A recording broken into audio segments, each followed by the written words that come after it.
It's working? Good evening, everybody. You already seated before I said be seated. It's all right.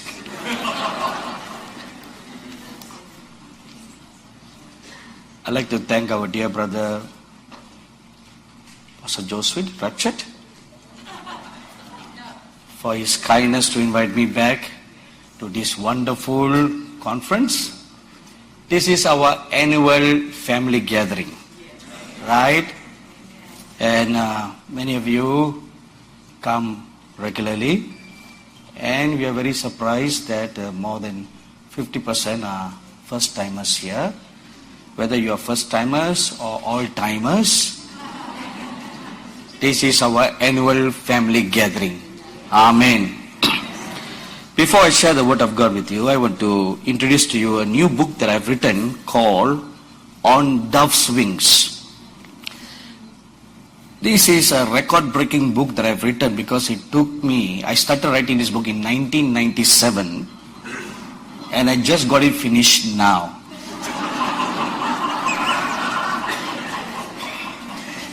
Actually, I got it finished in 1997 itself, and only the last chapter was remaining.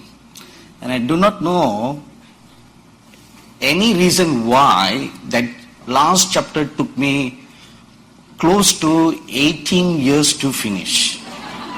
I kind of almost totally forgot about this and left it on the on my shelf, you know. But a month ago, the Lord spoke to me.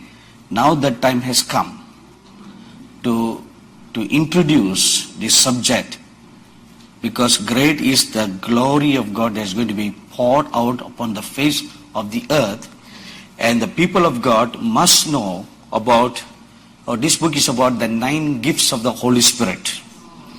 I'm sure you may have read about the 9 gifts of the Holy Spirit and read many books about the 9 gifts of the Holy Spirit. And among the many books in the Christian world today, what is unique about this book? You may ask. The uniqueness about this book is, after I got filled in the Holy Spirit, I was so hungry to learn more about the things of God, or particularly about the gifts of the Holy Spirit. Because when I got baptized in the Holy Spirit, it was under a man of God in India who moved very powerfully in all the gifts of the Holy Spirit. So I admired him, the way that he moved in the Spirit, and I began to hunger and thirst and pray after that I too should be blessed with those gifts. So about a year later, I met another man of God from Sri Lanka who moved very powerfully in the gifts of the Holy Spirit, and very particularly he had a very rich anointing of the gift of the word of knowledge in his ministry. He had very powerful, very accurate gift of the word of knowledge. It was like second nature to him. So I was like an assistant to him, bringing him from place to place. So after one powerful meeting, where I witnessed close hand how he had a powerful word of knowledge concerning the owner of a very large hotel in Singapore. And he had a very accurate knowledge about his illness in his body. And then when the word was spoken, and that man was instantly healed. So when we were driving back, I asked him, Pastor, please tell me, how did you get this word of knowledge? So he told me, it just comes. So I asked him, how did it come? So he told me, it just came. I said, yes, Pastor, it came. But how did it come? So he thought for a while. He said, you just know. I said, yes, Pastor, it came and you knew, but how did you know it came?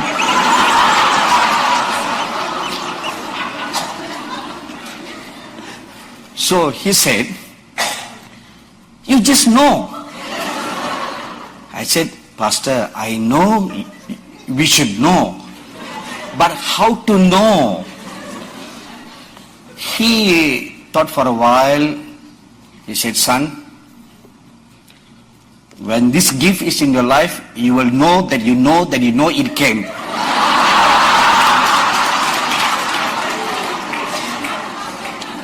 So after that, he closed his eyes to pray, so that I will not bother him with more questions. But that question, that answer did not satisfy my curiosity, because I needed to know how to know that it came. You needed to know, so that you can flow effectively in the gifts, so that you can recognize that it has come, so that you will know that it is not your own vain imagination thinking that you imagine things, so that you will know beyond a shadow of doubt you're not imagining things, but it was a genuine manifestation of a gift of the Holy Spirit. So this man of God, as good and sincere as he is, could not answer my question. So that left me with no choice but to go to the source. So I bent my knees, I fasted and I prayed and asked the Lord to teach me. Please teach me the mechanics, the technicalities of how the gifts operate, so that I can not only practice it in my own life, but also share it with every other common people like me who may want to flow in the gifts. So this book is a result of those years of research from the Holy Spirit.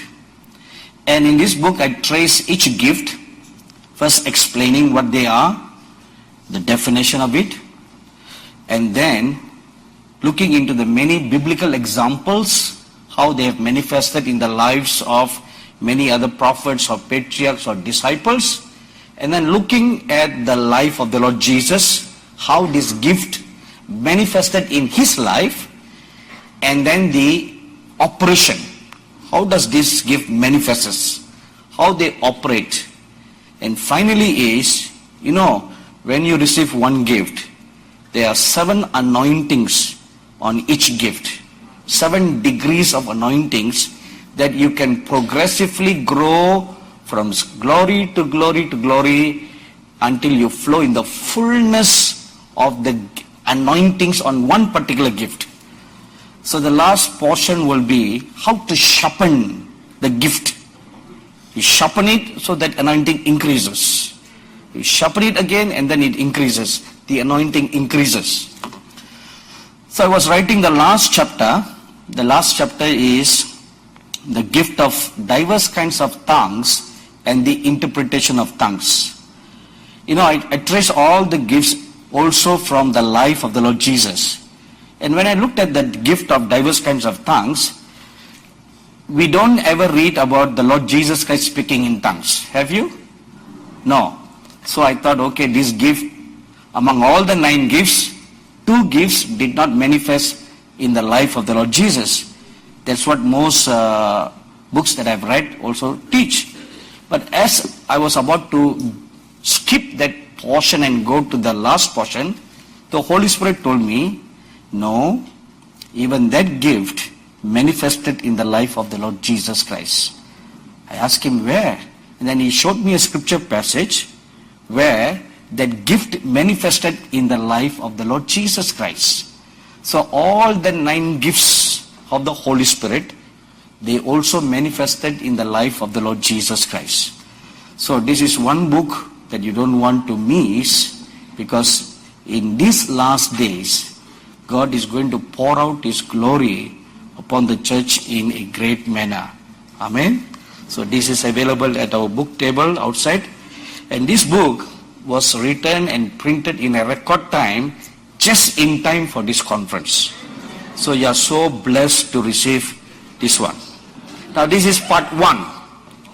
This is just part 1. Part 2 will come out next month. Part 2 will be a sequel to this book called On Eagle's Wings. So the On Eagle's Wings are about the 7 spirits of God. So this is prequel, and then there will be a sequel. Last night we heard a wonderful message from our dear brother Neville Johnson, and we talked about it, the night before when we met for dinner, about all these messages of judgment and chastisement for not only America, for many nations of the world. And we know from scriptures that when God judges, it is not for total annihilation or destruction, but towards redemption. To woo the church, or to woo the believers, or to woo a nation back to himself. Sometimes he speaks lovingly. Not sometimes, most of the time. He speaks very lovingly, very kindly, trying to bring words of correction in a very, very loving and kind manner. But you know from experience, we all are very, very obstinate and stubborn people. Amen?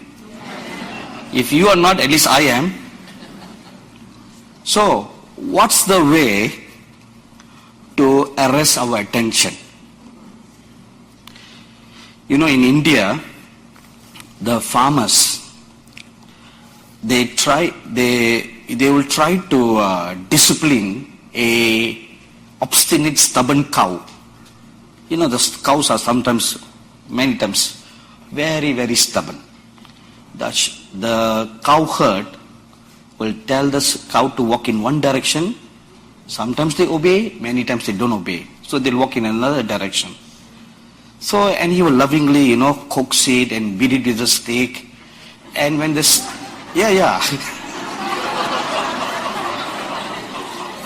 that is not being inhumane, beating with a stick.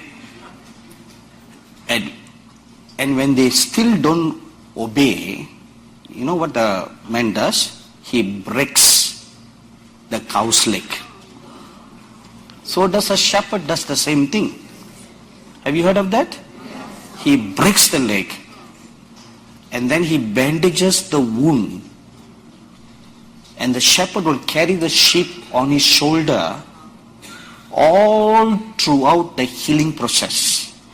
Initially, the sheep is very angry with the shepherd for breaking his leg. Who wouldn't?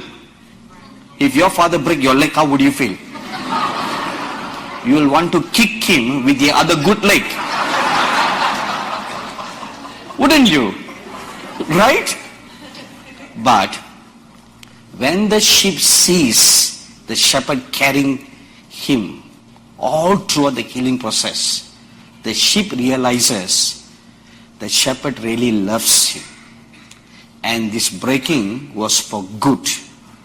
And through that breaking and the eventual healing process, the sheep realizes that it was broken to learn how to obey. And then when its bones are joined back together, when it's healed and well, the sheep will obey. So in the same manner, God judges, disciplines to bring us back to himself. The scripture says, mercy always triumphs over judgment. Amen. So last night we heard about that. So all is not doom and gloom.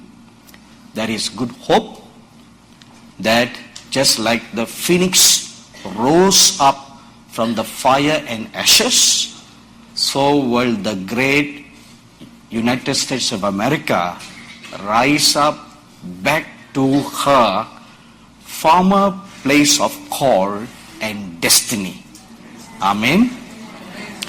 Now, our dear Pastor Joseph Sweet has written a book called the resurrection of the United States of America.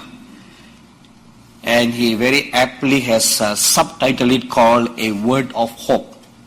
In this book, his very first book, normally people write the first book a word or good book, But his very first book is a book about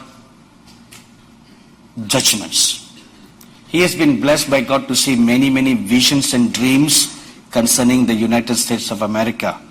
God is speaking not only through prophets from outside the country, but also from inside the country.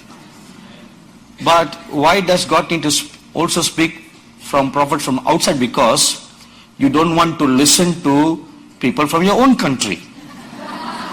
So when you don't want to listen to people from your own country, God had to bring a white man from the land below a white man from below the other part of the world,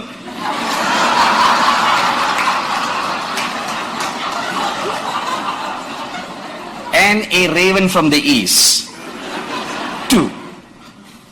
to share with you the same message. But when a foreigner says, it appeals to us. But God has raised up many, many wonderful prophets even from within the US. One such great prophet of God was David Wilkerson, a mighty prophet of God that God raised to speak to the nation about many judgments that God was showing.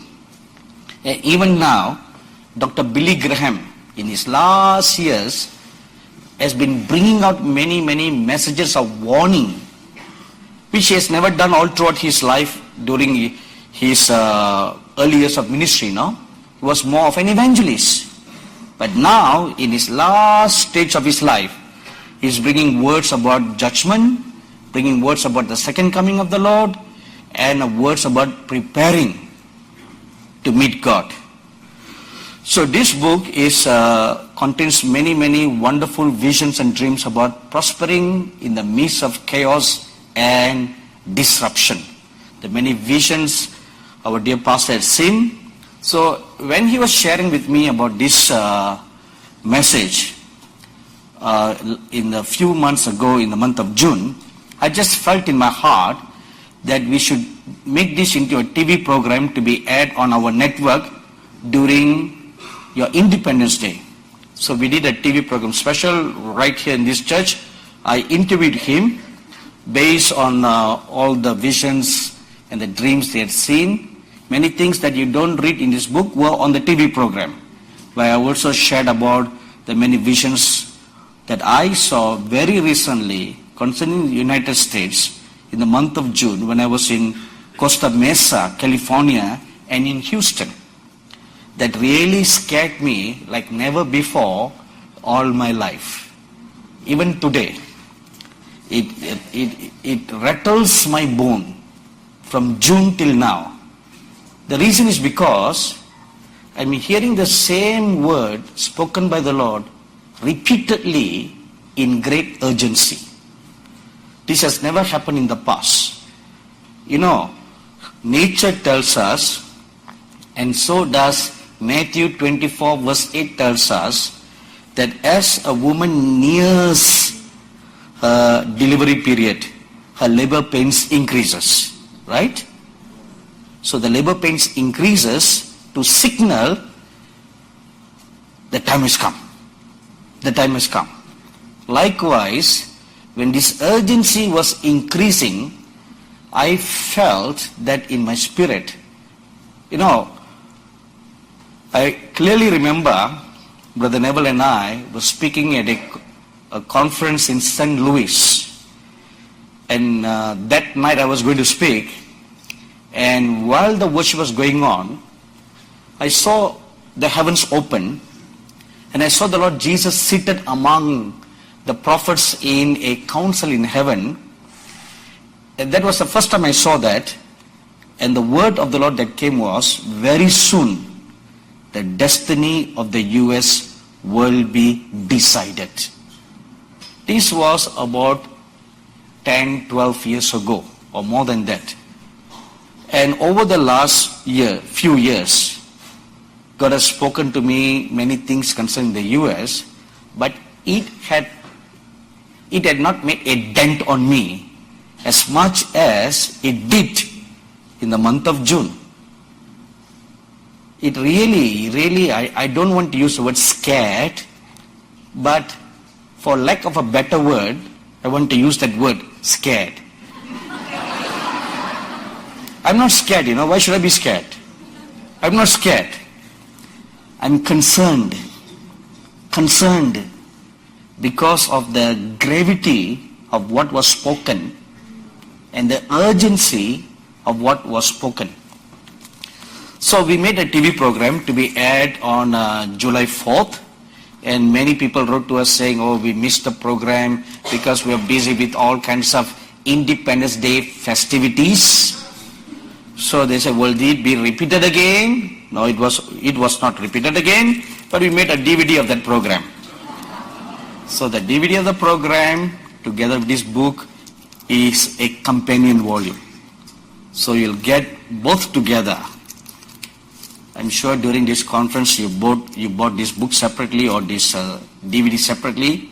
But if you'll go to the book table, you can get you will not a refund, but you'll get one of these. But from today onwards, this is a combo.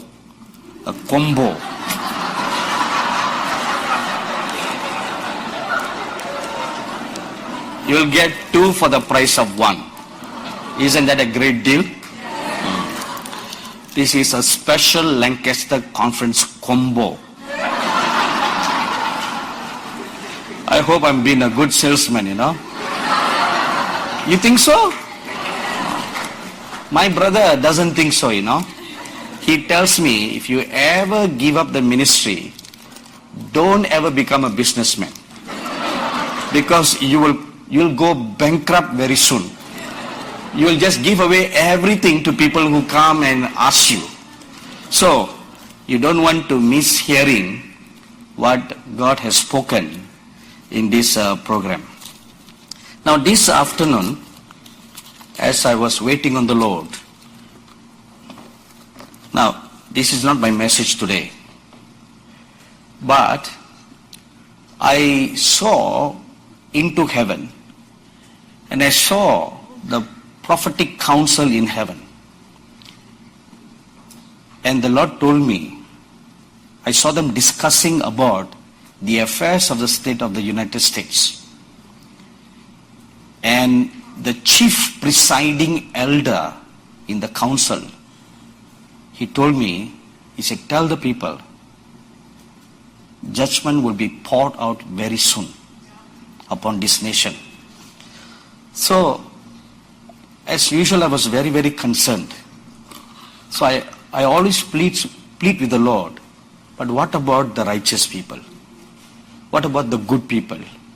What about the remnant people?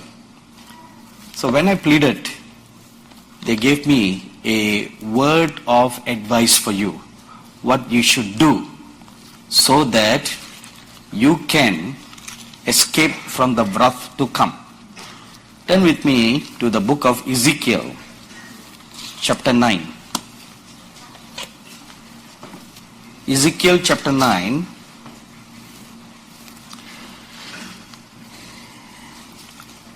And let's read from verse 1, okay? He cried also in mine ears with a loud voice, saying, cause them that have charge over the city to draw near, even every man with his destroying weapon in his hand. And behold, 6 men came from the way of the higher gate, which lie toward the north, and every man with a slaughter weapon in his hand.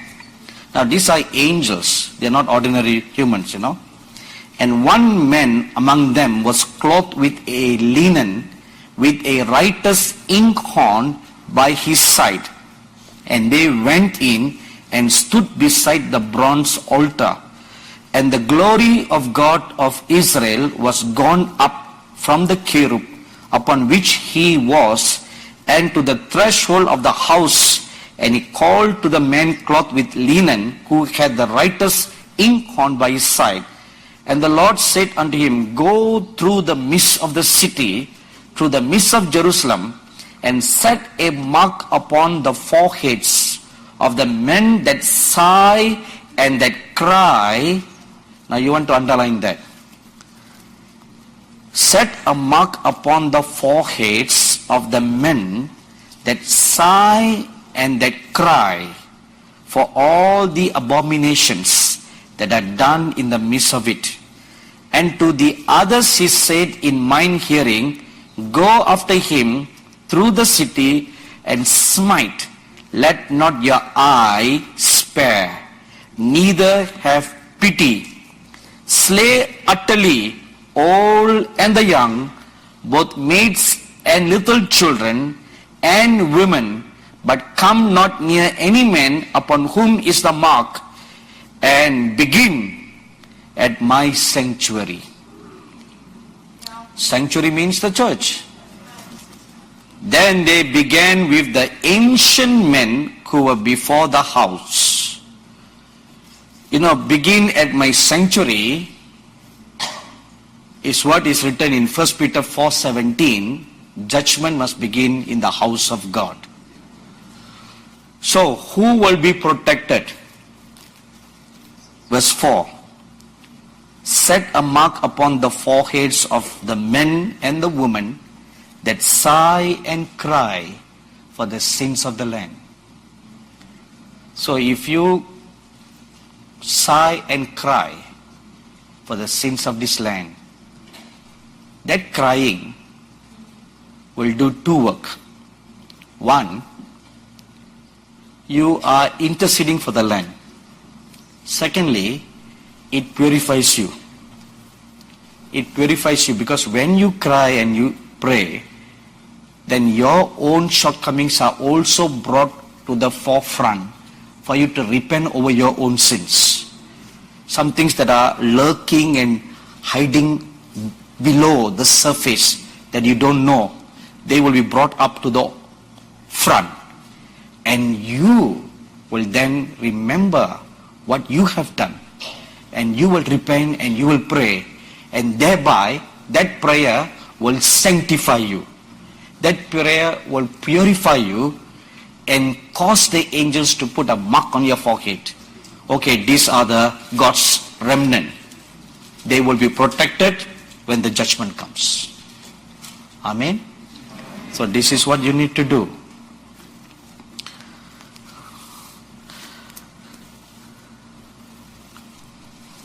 Shall we pray? Our gracious and loving Heavenly Father, we come before your holy presence in the name of our dear Lord Jesus Christ right now. Thank you, Holy Father, for bringing us from far and near today. We have gathered here, Lord,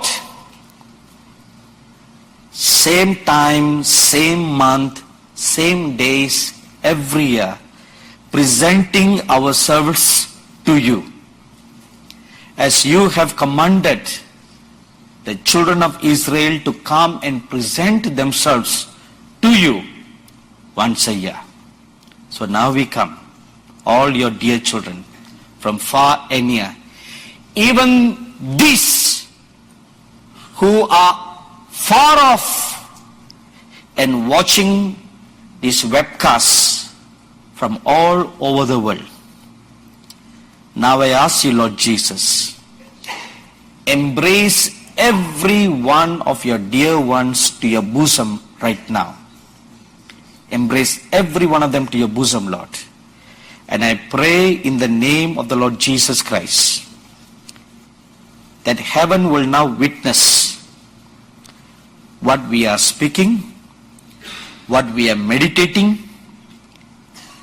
what we are thinking, the thoughts of our hearts, and the meditation of our hearts be acceptable in your sight, Lord.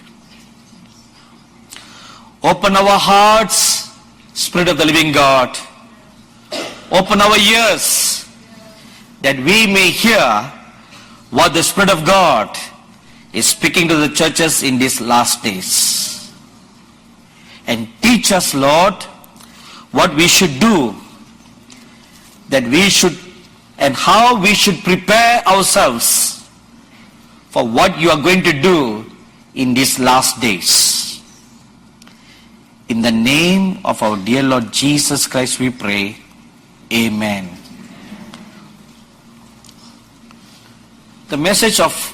My message is entitled, The Last Days Anointing.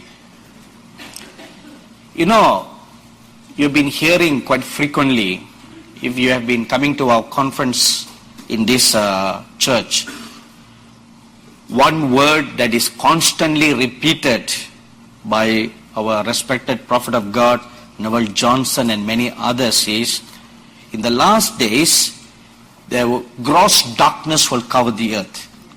And in the midst of gross darkness, there will be great light. And last night you heard Brother Neville mentioning that, and as darkness sweeps into the church gets smaller and brighter. Do you remember? The church gets smaller. It's because the tares are blown away. The goats are all slaughtered. They're not just sent away. If they're sent away, they will rot somewhere, or they'll spoil another sheepfold. So they're slaughtered. So the tares are removed, bounded and burned. The shaft blown away. The goat slaughtered. So when you do all that, a huge, big, mega church will become very small. Right? Will become very small. That's what a remnant is. When it becomes very small, that will be the purest group. The purest group with the greatest light that will shine forth from them. One, they join together, the intensity of the brightness and the glory will become greater, because during the process of separation, of purification, of refinement, these who had some light, when they are purified, they become brighter. They become more glorious. So that is why during this period of pruning, during this period of refining and judgment, the church, so small remnant church, becomes brighter and more glorious. So when that happens, God will pour out the last final display of His glory in such a manner that the world has never known before. About a month ago, the word of the Lord came unto me to make known the gifts of the Holy Spirit and the 7 spirits of God. That is why I wrote that book. Now, on August 11, just a few days before this conference, I was coming to this conference and my flight took me around Japan. There was a stopover in Japan at Narita Airport, and then from there we have to come to Los Angeles. So after the transit period, and they announced that the plane is now ready to take off. So everybody started boarding. So I queued and I was cleared. As I was walking on the bridge towards the plane, suddenly I felt a presence come alongside me. You know, if you read Luke chapter 24, verses 13 to 15, when the 2 disciples were walking down the road to Emmaus, they were just pondering and talking among themselves. And when suddenly the Lord Jesus came and joined them. So when I felt that presence come and join me, I turned around and I saw the Lord Jesus Christ. He came, He walked with me, and He said, at this conference, you shall declare the beginnings of the manifestation of the powers of the age to come. The last days anointing that will be poured out upon this world. You know, many true servants of God, true ministers of God and true believers of God. Whether you are in full-time ministry, part-time ministry, quarter-time ministry or free-time ministry, it doesn't matter, which time of ministry. What matters more is serving God with a whole heart. That matters more. You can be in full-time ministry, but your heart may not be there. But someone who does not get a salary, someone who volunteers himself, they will put their whole heart and soul to do a menial task. And God looks at that. Or they put their whole heart, just like what Pastor Joseph shared earlier about this man looking at his giving records in heaven. He gave grudgingly. He gave unwillingly. Oh, he gave with a cheerful, smiling heart. Did not count how much was in his wallet or handbag and took everything and gave it freely. See, what matters is the attitude of your heart. That counts more than anything else. So, even the little children, the youths, the senior citizens, those who are like what today the clergy would classify as believers warming the pews. Have you heard of that term? Warming the pews. You're not doing anything. Some are genuinely warming the pews. They are genuine means they really want to warm the pews.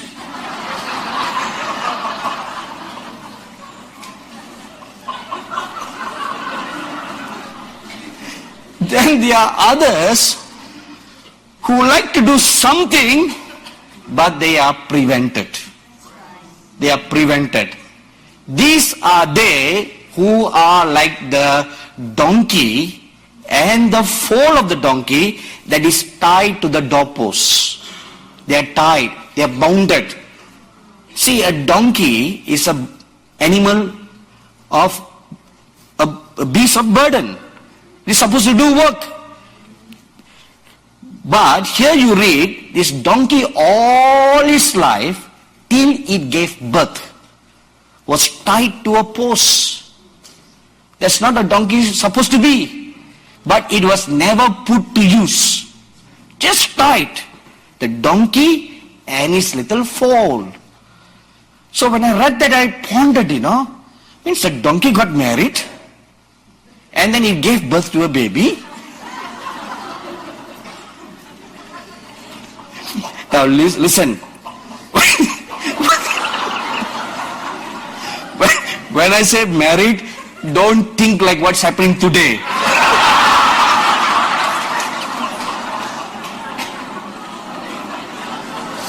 We are not talking about bestiality,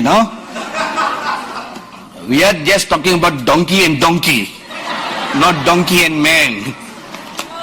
Okay? Are you clear on that? Okay. One donkey after its own kind.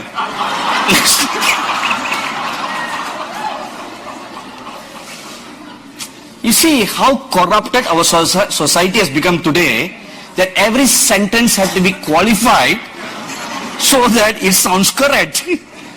So, this donkey with another donkey, they started a family, and it's at a foal, but it got divorced. Because the male was not to be found. So anyway, the donkey and its little foal, kid, they were tied to a doorpost, never used. Never used. The scripture says, no man has ever sat on it. No one. Never used for traveling. Never used for carrying stuffs. Never used. Just lying there like a virgin. And there are many, many sincere people like that in the church. There are the little children like that. There are the youths like that. And there are senior citizens like that. just waiting for the moving of the waters to come in their lives. I have good news for you. All such people will hear the Spirit of the Lord say, come. Your time has now come. Come. Amen. So upon such people, God will pour out His last days anointing so that you can do great exploits for God in these last days. There will be a great outpouring of the glory of God, a great demonstration of the power of God before the coming of the Lord Jesus Christ. This was something that was prophesied by many, many true prophets of God for the last hundreds of years. Even in modern day Pentecostal charismatic Christianity, genuine men of God who rose up, they have prophesied that. The late great man of God, apostle of faith, Smith Wigglesworth, when he went to Australia, he prophesied that the Holy Spirit will blow upon the great Southland. But nothing has happened in Australia so far yet.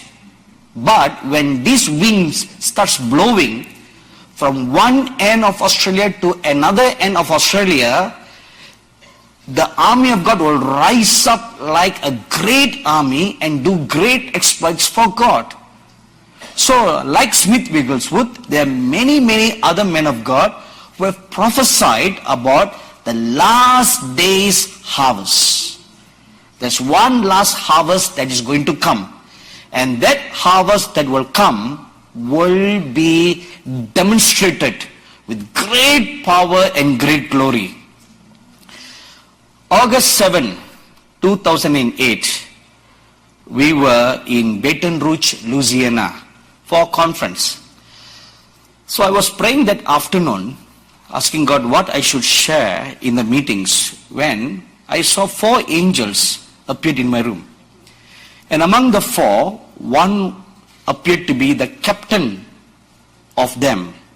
And he spoke to me, said, we are the angels of the state of Louisiana. And when the Katrina devastated this state, we oversaw the flight, the path that Katrina should take. Nothing takes place by accident, you know. You know, when the weatherman tracks the movement of a typhoon or a hurricane, how can the typhoon or hurricane knows which city to come and strike? Do they have a brain for them to know, okay, which time of the year to come? You know, if you notice, they all make annual visits. Are they wearing a watch? Do they have a smartphone or an iWatch? Look at the comets. Even the comets, no? They make annual visits. Scientists have tracked them that every particular year, this comet will pass by the earth. I used to wonder, how is it possible for a comet to know when once in every 88 years pass by earth? The comet Shoemaker, it annually visits earth at one particular given period of time. How does it know? How does it know? Is it wearing a watch? Or does it have a computer that it looks at, okay, now the time has come, let's pass by earth? How does it know? Or how does all these hurricanes and typhoons, each has a name? They know exactly when to come and which places to strike. How do they know? So for many years I had these questions. How? Until one day I was taught how. It is the angels of destruction that commands them, charts their flight movement, just like pilots who plan a flight path. Their movements are all charted. Nothing takes place by accident. Everything is predetermined and pre-planned. If you read Daniel chapter 4, King Nebuchadnezzar sees a dream, and the prophet Daniel interprets the dream, and he says, the watchers have determined, they have planned, the watchers in heaven have determined this is what that is going to take place. Determined means something that's already planned. Already planned. This is what is going to take place. Cannot be altered. But there was a way to alter it. But because King Nebuchadnezzar did not set his heart to humble himself, not only humbling, the scripture says there, you should also do good to the poor. Do charitable works. Two things. The acts of kindness that you show to others is a result of a heart that has humbled itself. So two things must be the fruit of a repentant heart. One, you humble yourselves. Second, you do good to others, especially to the poor, the underprivileged people. You do acts of kindness, acts of charity, acts of goodness. Help the poor. Help clothe the naked. Feed the hungry. Visit the widows. Visit the fatherless. Good works. You should do that. And then, humble yourselves. King Nebuchadnezzar did not do these two. Exactly 1 year after when the word was first given to him, the judgment fell upon him as it was predetermined. In the same manner, all these things are predetermined. So this angel came after identifying himself and what took place in the state of Louisiana. Then he said, this is what you need to share at the meeting this time. Say, God is going to reveal His awesome mighty power kept hidden from the ages since creation. That's exactly how I reacted. Wow. Such a power has been kept hidden from the beginnings of ages. If you read the epistles that the Apostle Paul wrote, he will write that this wisdom was kept hidden, but now has been made manifest. Likewise, they use the same word. This power has been kept hidden from the ages of time, but is going to be revealed in the last days. So what kind of great power? As I was thinking in my mind, the angel answered me, even the angels in heaven have not seen such a power of the Holy Spirit yet. Now that really blew me off. All the angels in heaven who have seen or witnessed God demonstrating His awesome power in speaking the worlds into creation.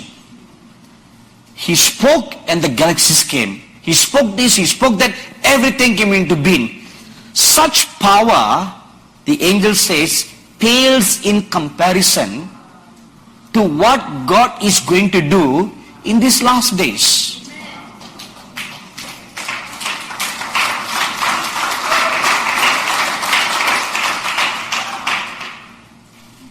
That is a very, very weak appreciation to what...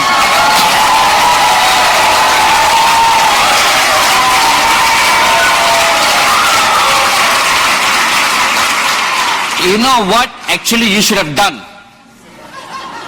As soon as you heard that, you should have reacted just like how they do in the ball game.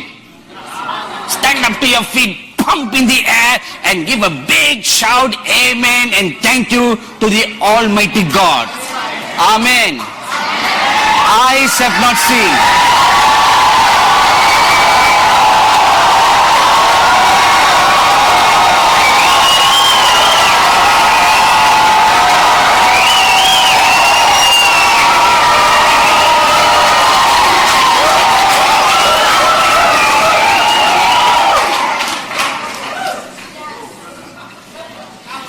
eyes have not seen, ears have not heard, neither has it entered into the mind what God is going to do in these last days. Amen.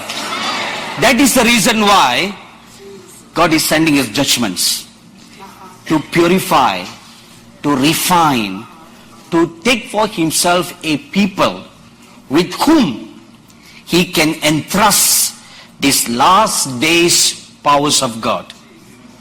You know, if you look in the past, church history and biblical history bears record that in the past, if you look from Bible history till now, God has raised up many, many wonderful saints of God, prophets, patriarchs, men and women of God, who were given some of the powers.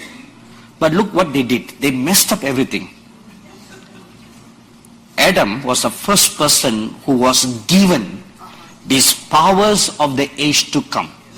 He had complete power and authority over everything in the air, everything on the land, and everything in the sea. Everything. He had all the power, all the authority over the three forces of nature. That was the powers of the age to come. He possessed that. But what did he do? He sold it over to the devil. And then over the period of time, the Lord raised up many people and gave them limited power. Now contained within the Holy Spirit. Now what did we do again? Again we blew up everything. Again we traded it for a mere bowl of soup. One person did that for one bowl of soup, sold his birthright. Then came another man, for the lust of the flesh, he traded the anointing of God. Every now and then, over the past 6,000 years of history, so many people got raised. Every one of them, or most of them, did that. So in these last days, God wants a people who will be a people whom he can trust to the uttermost. That's number one. Number two, these people will be like the donkey in Matthew 21. A donkey is someone who is nameless, faceless, and selfless. You should have these three qualities. You don't care for your name, whether the credit is given to you or not. It will not bother you. You are faceless. You don't want to parade your name card. You know, dogs don't do that, you know. Have you ever seen a dog carrying a tag? Dog.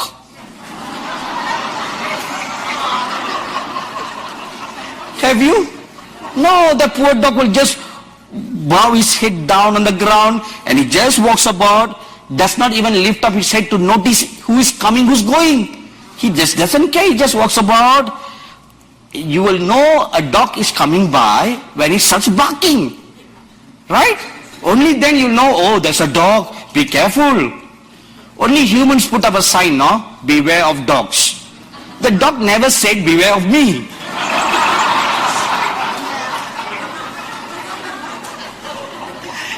Have you ever seen a dog pen with a sign, beware of me? No, the dogs don't do that, you know.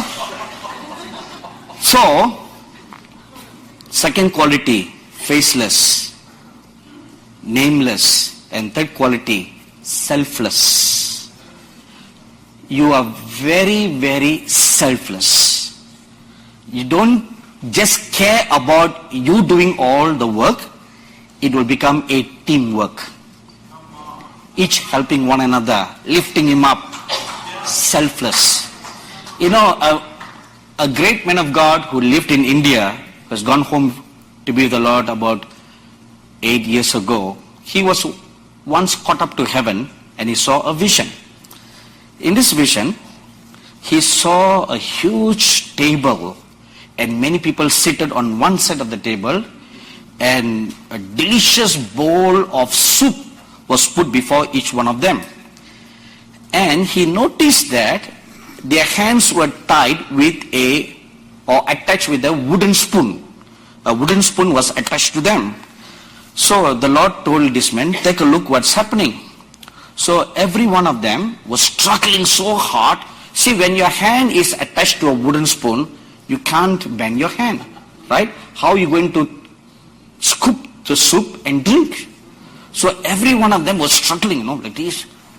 You can't even bring to your mouth. So they were every one of them were trying to do that, and they had all the soup spill on the floor. So he was standing there and looking at this whole phenomena. Then the Lord told him, they could all have easily drank it if they had fed one another. You feed me, I feed you. Now take, drink. Okay, you bring your hand. They could have just easily. But this is what we are not doing today. But in the last days company that will rise up will be so selfless. It will not think about itself. It will think about feeding somebody else. Okay, let my brother rise up. Let him rise up. Let him do this. Let him do that. Let him do great exploits for God. Let me help him. Bring him up. So what if I don't get the name? So what if I'm not credited? So what if I stand behind in the shadows? That will be the last days army of God's nature. Selfless, nameless, faceless. Amen. That is why all this pruning and refining and purification is taking place now. The process will lead towards a great shaking that will come. A great shaking that will shaken out the chaff, shaken out the wheat, the tares, and shaken out the goats, shaken out everything that is so far pretending to be a wheat, pretending to be a sheep, pretending to be holy, when you are actually filthy. We have pretended so far, camouflage ourselves, like what the Lord Jesus called the Pharisees. You are just whitewashed tombstones. Within you, you are full of dead men's bones. But externally, you put on this nice, beautiful robe of purity, pretentious. You're just lying and cheating. Today you can fool everybody. But the eyes of God that sees beyond the flesh, looks into your heart, you cannot fool God. Can you? You can fool your church pastor, you can fool your spouses, you can fool your children, the children can fool the parents, you can fool anybody, But you can never fool God. Because He looks true into your heart. If you read Acts chapter 8, the magician Simeon, he got saved.